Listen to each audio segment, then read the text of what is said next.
First of all, a shout out to David Tubain from Adapt 2030 and Zachariah Sitchin, who translated quite a few of those Sumerian tablets and all this stuff. Adapt 2030, that's really a channel you have to follow if you want to know what's going on, at least in my humble opinion. But I noticed that those two guys have one thing in common, which is a number, and the number is 2024. I'll show you why. The following pictures are all made from this book, and yeah, I'm not a good reader, my patience isn't that well, but it's really interesting. I just wanted to show you something. We are now in Persian Gulf.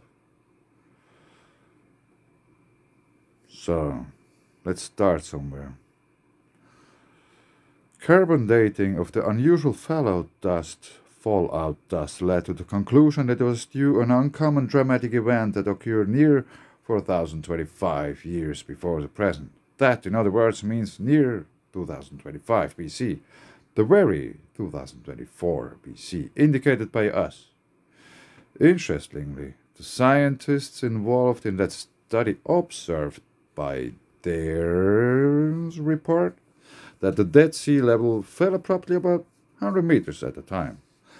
They leave the point unexplained, but obviously the breach of the Dead Sea southern barrier and the flooding of the plain was described by us. Explain what happened. You got to read the book. It's about nuclear war.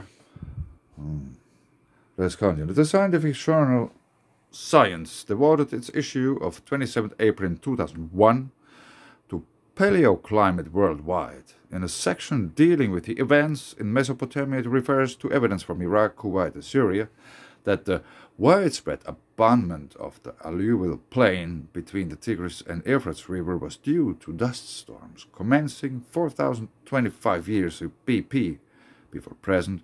The study leaves unexplained the cause of the abrupt climate change, but it adopts at the same time for it 4025 years before AD 21.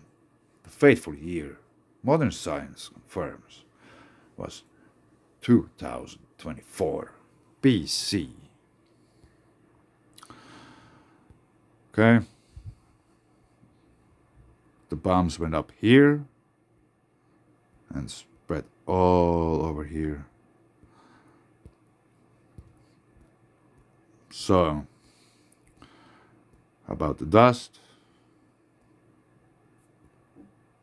The area itself is strewn to this day with crushed, burned and blackened rocks. They contain a highly unusual ratio of isotope uranium-235, indicating, in expert opinions, exposure to sudden immense heat of nuclear origin. Nuclear, that's the only thing that came up with. So, there is a quite big potential of energy to come in from the sun as well. And charged particles and all this kind of things. So let's go to something else. Remember, 2024. I want to show you something. Watch. This is what David Tubain brought to my attention recently. And a few weeks ago, I all of a sudden noticed this coincidence. David Tubain at Adapt 24 is talking about this. An unusual occurrence in the sky.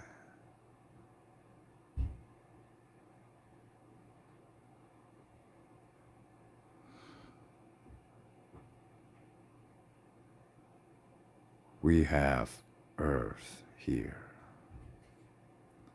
So,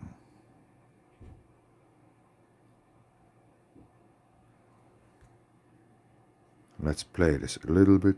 Really slow. Let's go somewhere you can see everything is turning. The Earth is spinning.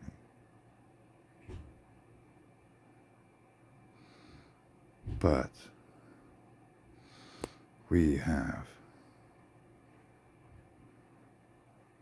Saturn, Neptune, Uranus, Jupiter forming a square in the sky. Earth is in between. There will be some kind of electric magnetic field provided by those towards the sun. And we are in between. If you watch magnets move, they don't move until the very moment when they get activated, and then they move really quickly. It's just snap. This is what David Dubine at Adapt 2030 brought to my attention. The faithful year of 2024 AD. Is this a coincidence?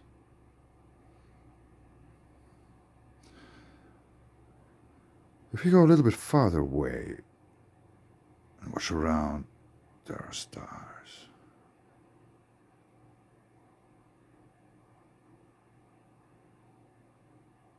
Everywhere you watch.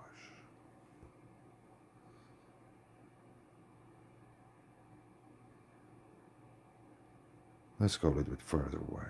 1,000 astronomical units. And we are here.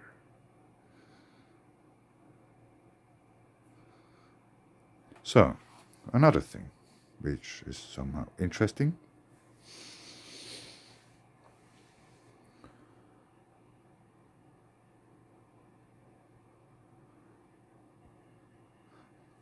That Landsat Cycles research.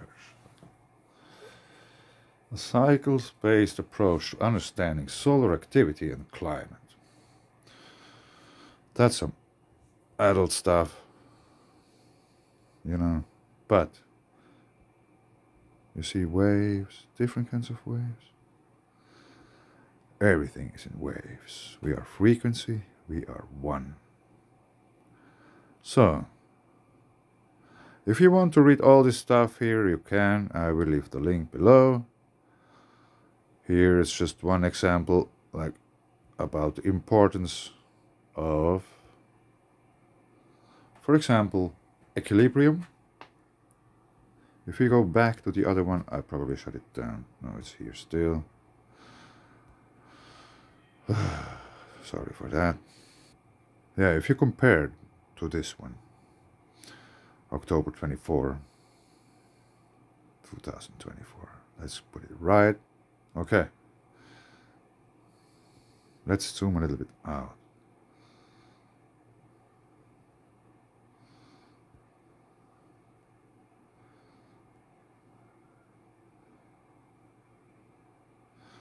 As you can see here, they're all on the same side. If you go back here, they are not.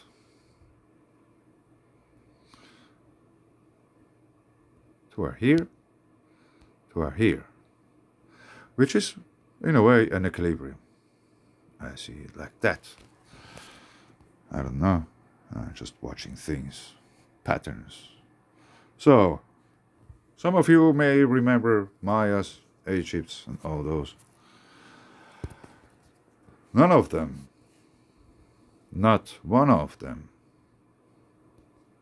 has been before 12,000 years. All of them emerged after that. We had those mini ice ages, Moner minimums we are probably entering by now. Either a grand solar minimum or a bigger solar event which can occur. And I will tell you, show you that we are due about it. Because if you watch close, here is 0. The year 0.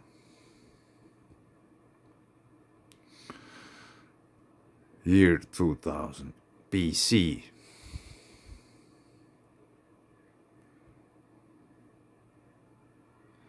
So let's zoom a little bit more far out. We are here somewhere. That's 2000 here. And here it's about 9,500 BC. And we have those spikes. So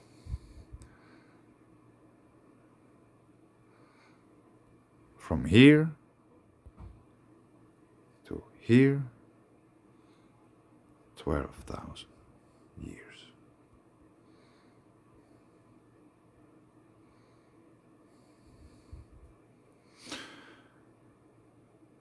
The sun is capable of doing many things, like Marco-nova, recurrent nova, supernova, because it's a star, it's alive, it will die.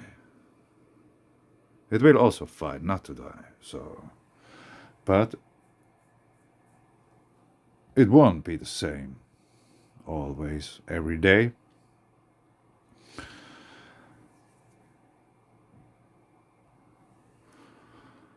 This is how it looks from a little bit more far away.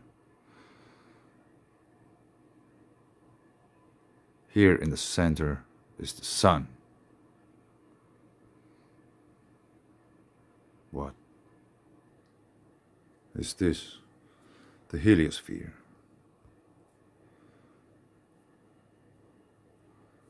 There's cosmic rays coming in, and the heliosphere from the sun is protecting us and the whole planetary system from the things outside.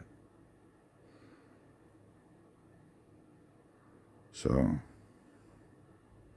if the sun is weakening, there's more rays coming in, things will change, like they have been changing always in cycles.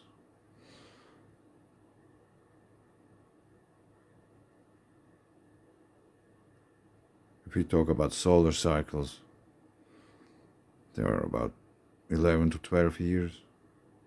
Then there's a bigger cycle, 400 years, 6,000 years, 12,000 years. Probably even longer ones, who knows. And we are now at the spot of our time in which most of them are conjuncting at the same time.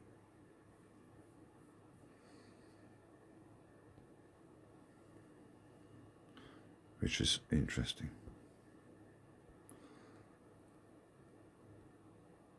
We were watching the Heliosphere.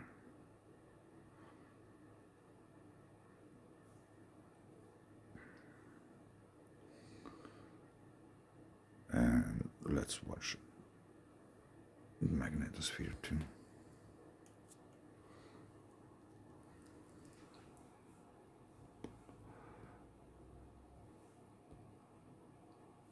Let's see if we find some time glitches. I don't know why they have glitches in a model. Doesn't make any sense to me. Because it's just a model.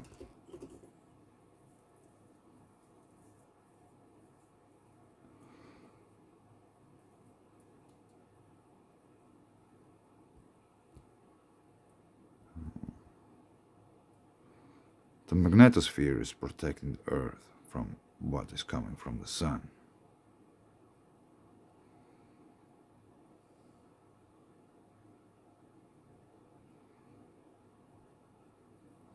If we talk about 12,000 year cycles, about all the Mayans, Egyptians, Romans, or what have you, they occurred or emerged or appeared not more than 12,000 years ago.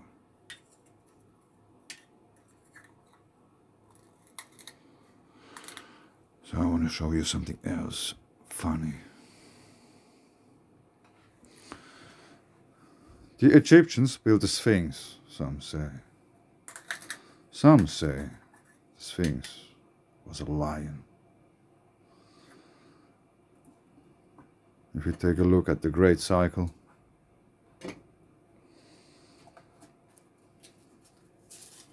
December 21st, we went from Pisces to Aquarius. If you watch from Aquarius on the other side of the cycle, there is Leo, a lion.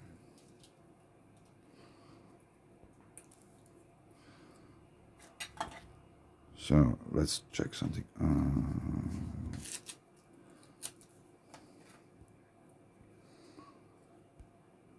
That's again from the book.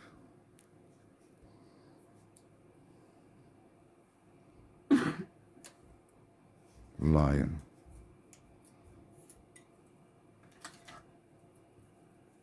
Here's the lion. Here's Aquarius.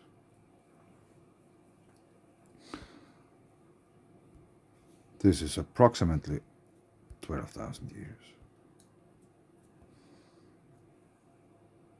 What a coincidence.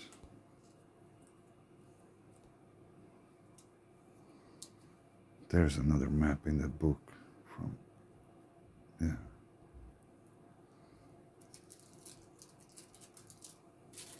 The orbit of Nibiru is here. I'm not claiming that's the truth or whatever. I just see the coincidences.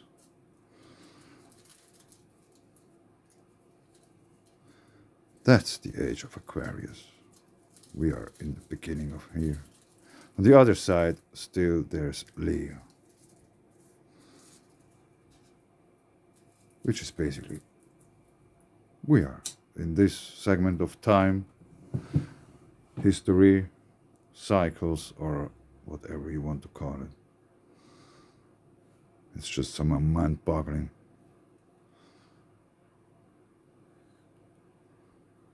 To realize.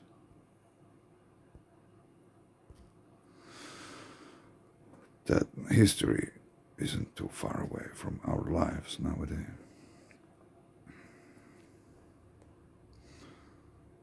Things are changing. You heard about Neptune's storm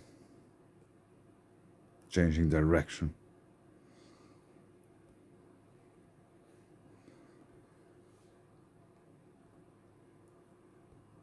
If you watch jet streams on Earth now, real time,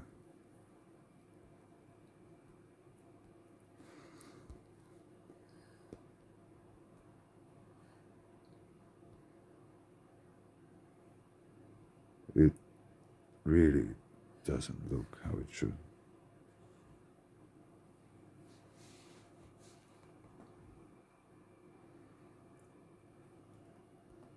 It should go up here towards the north.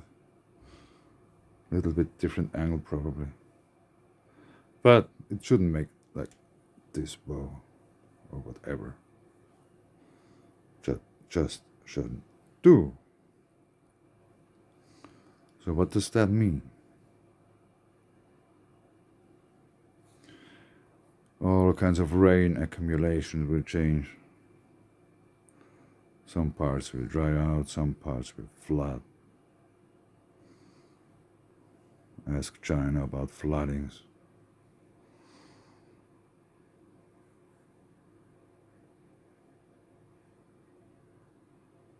You can watch out of your window and see the changes in nature. And they tell you about some flu. I don't know. That just makes fucking sense.